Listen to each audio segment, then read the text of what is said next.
don't know how many I have, but first of all, welcome to Black by Southwest. This is hot. I'm silly. All right. So I want to talk about 3 cases, and they're on a spectrum of brands. One is the Onion, which is kind of like Lynn was talking about, a big brand that is not mine, but one that I am a part of a team to help usher and manage in this new, more open and influenced way. And a lot of what I've been learning is what is that brand. You know, The Onion is a very particular voice. For those who don't know, it's a satirical newspaper known as America's Finest news source, fake news. Our headline after the election was Black Man Giving the Nation's Worst Job. Right? That was the take. And there are other similarly and even more hilarious headlines from that. So how do you deal with a brand that is so specific and controlled in a more open space? How do we exist on Twitter or on Facebook? It's not going to be flung open like Skittles did. You know, the motto of the company is "Tu stultus es," you are stupid. And it's a very condescending, sort of arrogant, old attitude that must, you know, continue to be portrayed. So it's interesting for me, being a super social media guy, to kind of rein that in and try to help manage it for a brand that isn't me. And so being able to manage multiple things at a time, developing a brand. For me, I read a bunch of books about how to market your book. I was trying to self-publish a book, and one of the things they said is, you know, don't limit yourself to the bookstore. You know, find out where your audience is and identify your product where they are. So, is that a geek conference? Is it a barbershop? Is it a fried fish joint? Is it a school? Is it a church?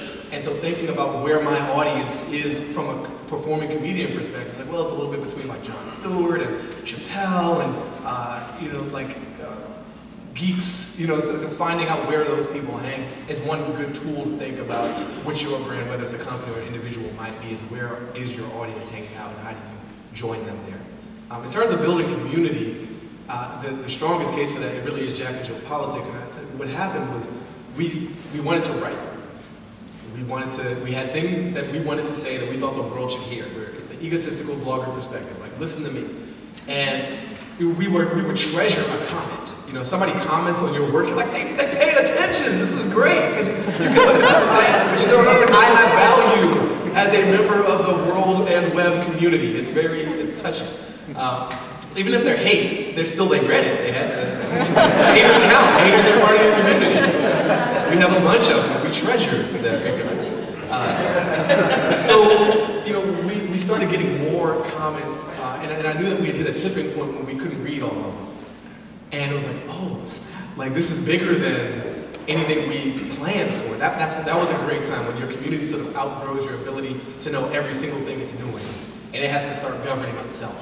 And so, well, I'll get to more in the tools about how we try to build on top of that, but, you know, having that feedback and then realizing that, you know, about half of our content is coming from tips from our community, so we're responding to and, you know, basing our platform on what their needs are, not just what the 5 or 6 or 8 bloggers who write on the front page are, but what the community is saying. So there's that transparency and responsiveness and accountability, which helps the community know that you value it. Right, because you can get a bunch of comments and sell a bunch of ads, like, great, they're making money off of me. But if you don't really reflect the voice and the needs of the community that you're trying to build and serve, then it's not a full relationship, right? You're really just pimping. And folks know that, and they will move on eventually, or you'll have a very limited relationship. It's not bad, but it's not as full as it could be if you truly embrace and try to represent and not just take from. Sure.